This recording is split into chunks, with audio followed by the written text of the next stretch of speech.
Olá, colegas, professores, alunos da rede. Nós temos então hoje mais uma aula diferente de arte, né? Uma aula onde nós vamos ter a interdisciplinaridade entre arte e química.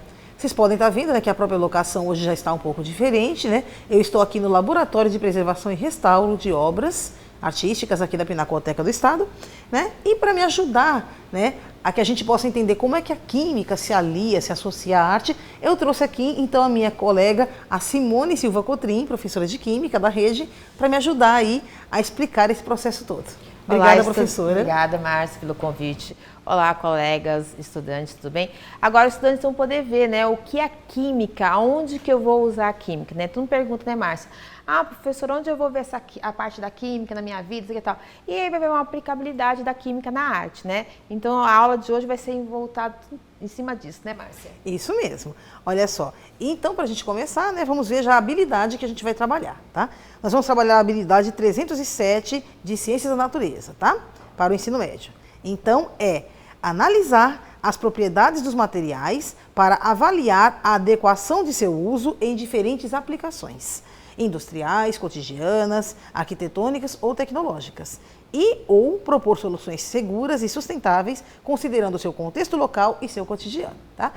Lembrando que esta é uma aula, né, por ser uma aula interdisciplinar, ela é uma aula para as 3 séries do ensino médio, tá? Olha só, então, quais são os objetos de conhecimento que a gente vai estar trabalhando hoje? Ou seja, quais são aqueles conteúdos básicos, né, que a gente tem que dominar mais ou menos, né, para que a gente possa atingir essa habilidade? Vamos ver quais são eles?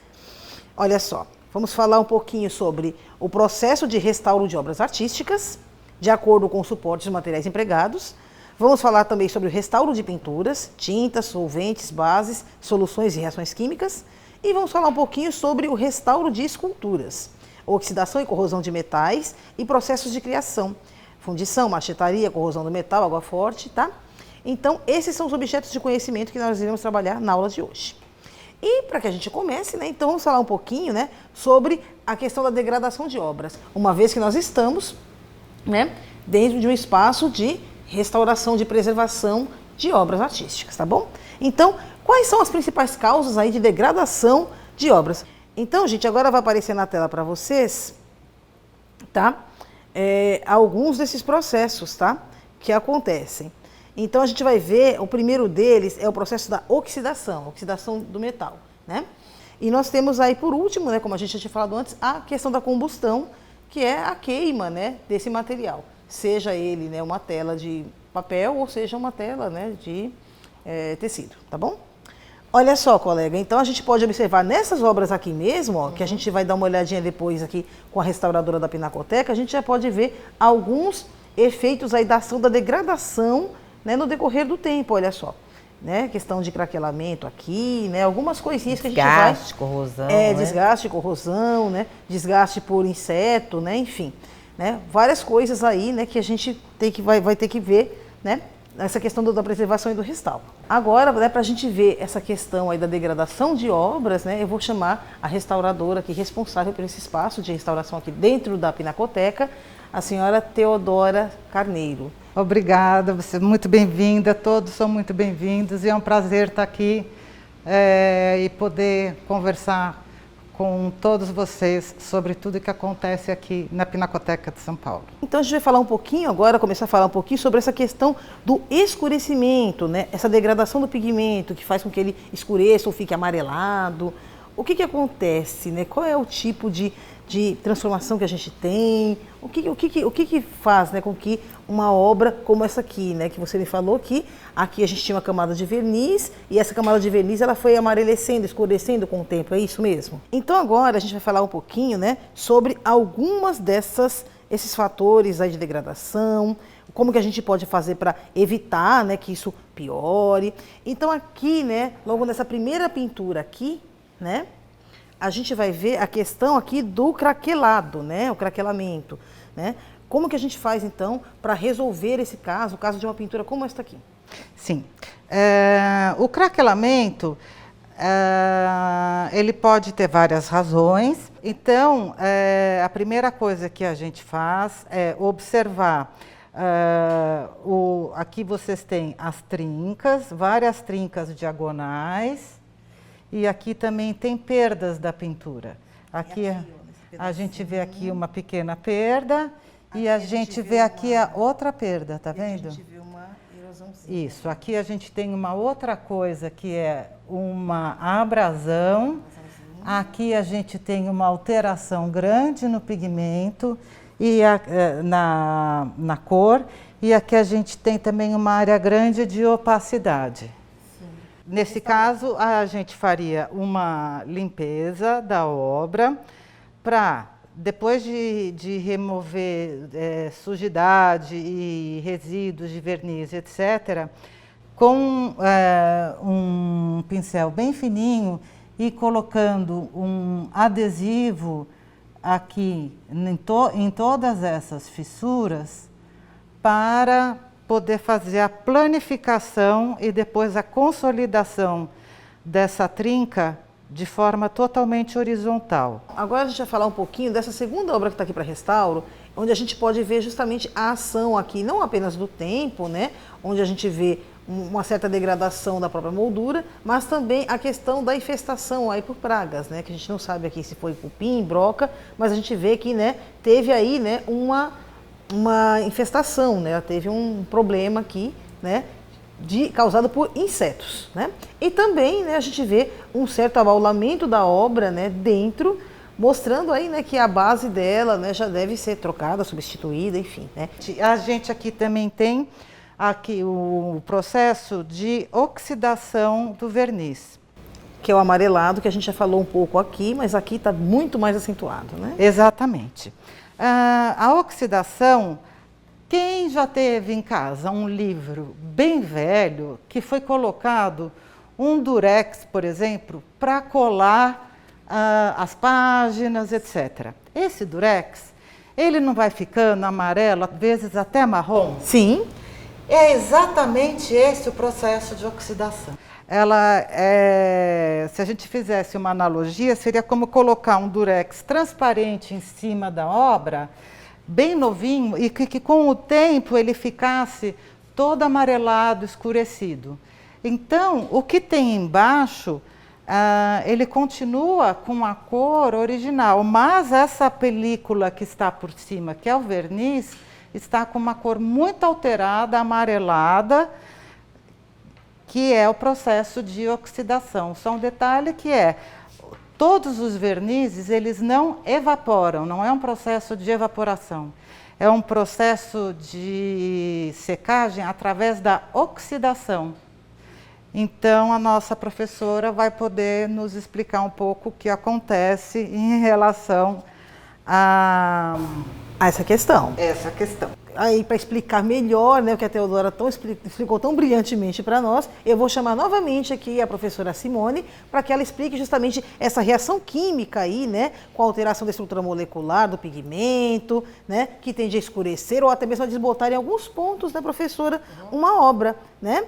Então, vocês estão vendo aí na tela, né, um quadrinho que está mostrando lá o crômio, né? O crômio, ele está com um número de oxidação mais 6. O que vai acontecer com ele? Ele vai reduzir. O que vem a ser redução na química? É quando esse crômio mais 6, né, que tem o número de oxidação mais 6, ele está recebendo 3 elétrons. E ele vai mudar o seu número de oxidação para o crômio mais 3. Então, eu tenho 2 tipos de crômio aqui no caso. Eu tenho um crômio mais 6, que vai ganhar elétron, formando crômio mais 3, que ocorre uma redução. E no inverso aí, eu tenho, no caso, o crômio mais 3, que está perdendo elétron e ocorre a oxidação, que é um dos processos que ocorre aqui na pintura, com a tinta. Depende do material que você está utilizando na tinta, que tem algum... pode estar utilizando crômio na tinta ou ferro. Também tem esse processo de oxidação, né? Que vai ser o quê? A perda do elétron. E quem faz essa perda de elétron? Depende da reação que ocorre nessa tela, nessa tinta. Pode ter aí o ar mesmo, a umidade do ar, o ambiente pode ter mais gases que pode afetar aí. Então, por isso que muitas obras que vocês veem aí, né, Márcia, ela tem que estar um ambiente bem vedado, com uma umidade controlada, que não pode ter muito troca de ares, né? Não só com a umidade, que tem outros gases que podem interferir. Então tem vários fatores que podem influenciar nessa oxidação. E o tempo mesmo, por mais que você tenha todo, como mesmo a especialista, né, Teodora, colocou para nós, que com o tempo, né, esse verniz ele acaba oxidando mesmo, não tem como, né? E ele causa esse escurecimento, né, esse amarelecimento. Isso, né, que nem, por exemplo, o crômio mais 6, nós chamamos de amarelo de crômio. E quando ele muda, né, ele vai perder elétron aí, né, melhor, ele ganha elétron, o cromo mais 6, ele ganha 3 elétrons passando para o cromo mais 3, ele muda a cor já para uma cor mais, um tom verde escurecido, né, então do amarelo para o verde. Então esse sinal do escurecimento da tela, da tinta, do que está sendo trabalhado ali, mostra que houve essa oxidação. Isso também, gente, acontece em relação também ao tipo de material que é empregado na composição das tintas, tá? Então, geralmente, né, todas as tintas, né, algumas tintas apresentam mais elementos e outras menos, como vocês vão ver aí na figura que vai aparecer aí no slide para vocês, tá? Vocês estão vendo aí composições de tintas orgânicas ou acrílicas, né? Aí, geralmente, você tem o pigmento, você tem o abrilhantador para esse pigmento, né? O veículo, tá? E, às vezes, você tem aglutinante, goma arábica ou outro tipo de aglutinante, tá certo? Aqui só dei um exemplo, tá? Alguns apresentam plastificantes, como glicerina, outros apresentam ainda umectantes, como glicose de milho e mel. Outros ainda apresentam extensores, dextrinas, dispersantes e algumas tintas são à base de água, outras à base, né, de óleo, enfim. Então, você tem vários materiais aí diferentes na composição das diversas tintas que você tem. Se você tem uma tinta têmpera, se você tem uma aquarela, se você tem uma tinta a óleo, se você tem, né, uma tinta acrílica, né, uma tinta PVA, enfim. Você tem N tipos de tintas diferentes e às vezes aparecem um ou mais desses agentes aqui que vocês estão vendo aí na imagem, tá bom?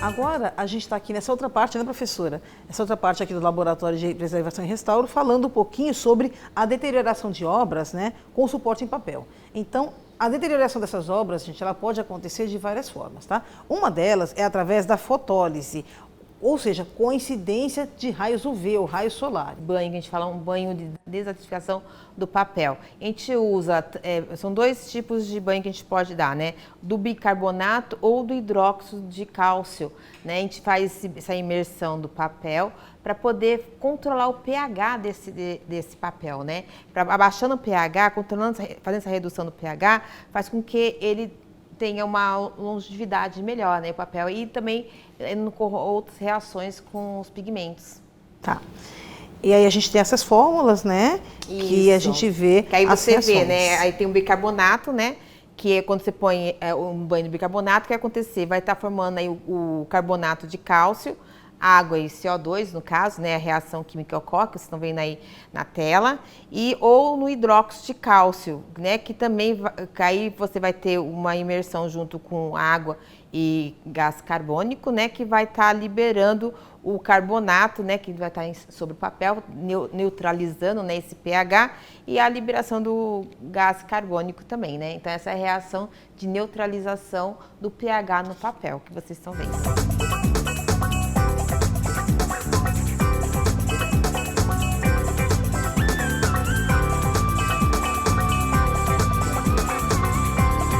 Agora a gente está aqui numa outra parte, né, do laboratório de restauro aqui, né, da Pinacoteca, e nós vamos falar um pouquinho aqui de algumas características básicas dos pigmentos, né, ou seja, das tintas, né, que compõem as tintas para pintar essa enormidade de quadros aí que a gente vê aqui dentro, tá?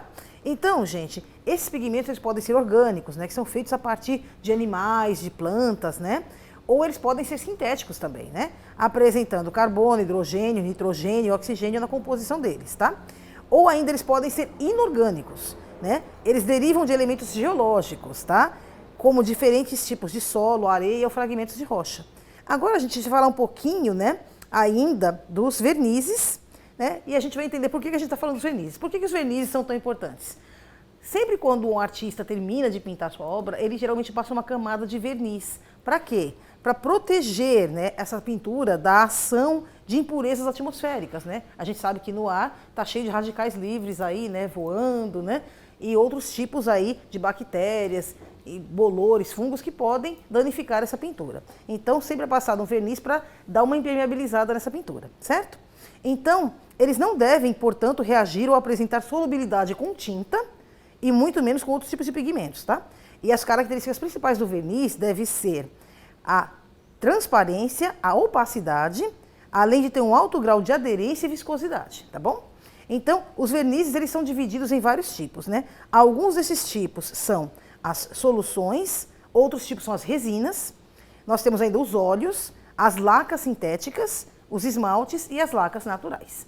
E agora a gente vai ver aqui, né, um processo de restauro, né, que a Teodora aqui está fazendo aqui para a gente, onde ela está fazendo a limpeza de uma obra para restauro, ou seja, ela está retirando a camada de verniz danificada, de verniz oxidada, escurecida, para que seja colocada então uma nova camada de verniz, para que se refaça então a impermeabilização novamente deste material. E essa limpeza mecânica, gente, diferentemente, né, da limpeza orgânica e inorgânica, que são feitas, né, com produtos químicos, né, específicos, nós temos aí essa limpeza totalmente mecânica, ela é feita, né, com é feita com uma esponjinha, né? A fricção de uma esponjinha, né? Muito delicadamente, claro, retirando aí partículas e resíduos aí, né? Da atmosfera que grudam ali, né? Faz aquela como se fosse uma camada de poeira mesmo, escurecendo aí as tintas originais da obra. Que acaba escurecendo a obra, né? Que muda da origem. Muda totalmente a tonalidade da tinta, né? A tinta fica amarelecida, né? E às vezes esbranquiçada em certos pontos, né? Amarelecida em pontos e esbranquiçada em outros. Isso. Né?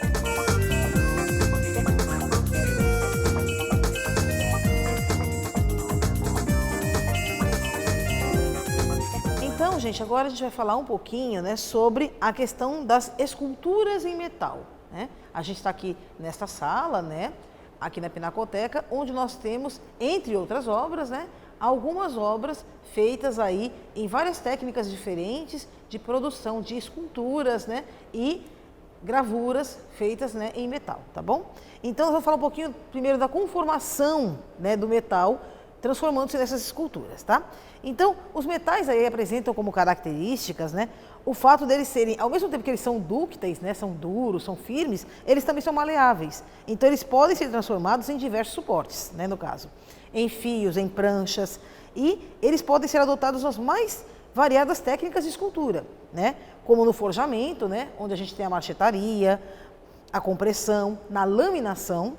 As ligas metálicas de uso mais recorrente são, né, porque a gente fala assim, escultura em metal. Geralmente são ligas metálicas, né? Ou seja, é a combinação de vários tipos de metais diferentes, né? Ou de um único tipo, né? Que é o mais raro, né? Dando forma aí a essas esculturas, tá bom? Então, as ligas metálicas mais recorrentes para uso em arte são o aço, que é constituído pela mistura entre ferro e carbono. Então, gente, nós temos o aço inoxidável, que é realizado na mistura entre ferro, carbono, cromo e níquel. O amálgama, gente, que é feita pela união entre mercúrio, prata e estanho, também é utilizado, tá, gente, em obturações odontológicas, tá, essa mistura, tá? Vamos falar um pouquinho das gravuras feitas em metal, através das técnicas de água forte. O que é isso, né? É um método de gravação em metal por meio da adoção de ácido, ou seja, né, o ácido ele é colocado sobre, né, chapas de metal, e esse ácido, então, ele pratica, né, a corrosão, né? O ácido nítrico, então, ele reage sobre a chapa de metal, né, provocando a corrosão dela e, portanto, né, realizando aí os relevos, as marcas que a gente precisa, tá bom? Após pronta essa matriz, né, de metal, a imagem, então, nela gravada, ela é impressa em papel, ou seja, essa parte é entintada, né, e então é feita, né, a gravação, a reprodução dessa imagem, seja em tecido, né, em tela, seja em papel, tá? Então, essas técnicas, gente, foram amplamente difundidas por Rembrandt e Albrecht Dürer, né? E a técnica de água forte também, ela substitui a marchetaria e o forjamento na gravação de obras em metal. Então, são técnicas bem diferentes, né? Tá? Essa com a função aí de fazer gravuras, tá bom? Olha só. Então, vocês vão ver aí, vai aparecer um slide para vocês, com uma obra aí do Albrecht Dürer, né? mostrando aí um pouquinho, né, de como é que fica uma gravura feita em água forte, tá? Olha só. Então, nós temos ainda também, tá? Agora a gente vai falar um pouquinho da degradação de esculturas em metal.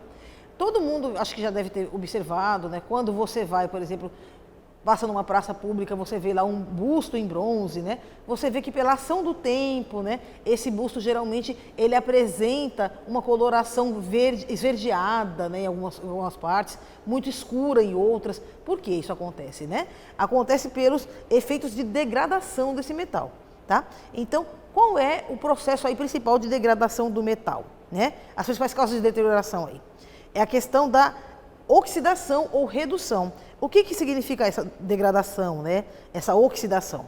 De acordo com a incidência de fatores externos aí, como água, chuva, vento, sol, né? Frio, etc.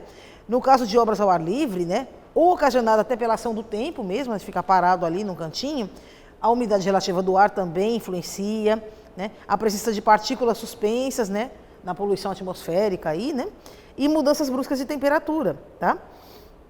No caso de obras localizadas dentro de ambientes interiores, né? Então, essa oxidação, ela causa perda de brilho, né? Justamente o brilho característico do metal, ele fica embaciado, né? Começa a ficar esverdeado e apresenta uma coloração escura, né? Então, a oxidação causa a perda do brilho, da maleabilidade e da dulcibilidade, sendo a representação do processo eletroquímico da transferência de elétrons contidos no metal para uma solução. A esse processo a gente chama de oxirredução, e aí eu vou chamar novamente, né, a professora Simone, que ela vai explicar um pouquinho para a gente como é que funciona a oxirredução. Assim, é um pouquinho mais complexo, né? Que nem tem a transferência de elétron, que a gente consegue visualizar. Mas a gente consegue visualizar, né, Márcia, na estrutura que está, na escultura que está deteriorada, que tem alguns buraquinhos, né, que você acaba visualizando. E como que acontece essa oxidação? Por exemplo, se for uma escultura que contém ferro na sua composição, o ferro com a ação do ar, né, do oxigênio, a umidade, ele acaba fazendo o quê? Ele acaba perdendo elétrons. E essa perda de elétrons, que a gente fala oxidação do ferro, né, que vocês vão acabar visualizando aí na fórmula, né, o ferro está no estado metálico, então ele está lá na sua, vamos falar na parte química, né, claramente. Ele está no número de oxidação número 0. Então, com essa ação, ele vai perder esse elétron. Com a perda desse elétron, ele vai ter um número de oxidação, no caso, do ferro mais 2. Então, ele passa do 0 para o mais 2. Então, houve esse aumento do número de oxidação dele. Nós chamamos que a oxidação do ferro ocorre aí, né? E também ele pode ocasionar com a umidade, né? Que aí você vai ter quem aí agindo? O oxigênio mais a água também, que vai fazer com que ele tenha o quê? Uma perda, né? Uma redução aí do oxigênio, e a ação entre esses dois que vai ter uma reação, né? Que vocês vão estar visualizando aí, né? Que vai acontecer o quê? Então, o ferro com o oxigênio e a água, que vai formar esse hidróxido de ferro. E esse hidróxido de ferro que vai ter uma certa coloração, que vocês conseguem visualizar no portão da casa de vocês, né? Vocês colocam lá um portão bonitinho de ferro. Passou 1, 2 anos, ele começa a inchar, né? Esse inchamento desse ferro, que a gente fala que é a oxidação do ferro, né? Que formou o quê? O hidróxido de ferro. Aí você tem que lixar e pintar novamente para poder blindar essa oxidação do ferro, né? Então, por isso que você acaba pintando o portão, né? Da casa de vocês, quem tem aí a esquadrilha da janela, da casa, da cozinha, do quarto, de ferro, com o tempo tem que trocar se você não tomar cuidado, né? Por isso tem que tomar todo cuidado para não ocorra, ou melhor, que retarda a oxidação, né? Então, a oxidação desse ferro é a perda desses elétrons com ação, no caso, como a Márcia colocou para vocês, né? O ar, né? O oxigênio e mais a umidade, que acaba, como vocês estão visualizando aí na fórmula, beleza? E também acontece a formação de ferrugem, né? Isso, além esse disso, inchamento, né, que a gente fala, que você vai lá ver lá o portão de vocês, né? Tem uma barrinha bonitinha no começo, depois de 2 anos, mais ou menos, depende, se está na maresia, lá na praia, é com menos tempo. Então, assim, esse inchamento que ocorre no portão é a ferrugem que nós falamos, né? que depois, com o passar do tempo, pode até esburacar, Isso. né? E dissolver mesmo, né? Exatamente. Quando você vai acabar lixando, por exemplo, né, no caso, esse material, ele vai afinando, que está perdendo a massa, né? A perda desse ferro. onde você consegue visualizar os buraquinhos nas esculturas, né? Sim. E até mesmo deformar a escultura, né? Pois é, e é uma questão interessante também que a gente observou, essa questão de quando eu pego uma peça em bronze, por exemplo, né? Essa questão da perda do brilho, essa questão da ficar opaca e meio esverdeada em algumas partes, né? Escura, ela escurece, né? Esse esverdeamento também é a oxidação do bronze, né?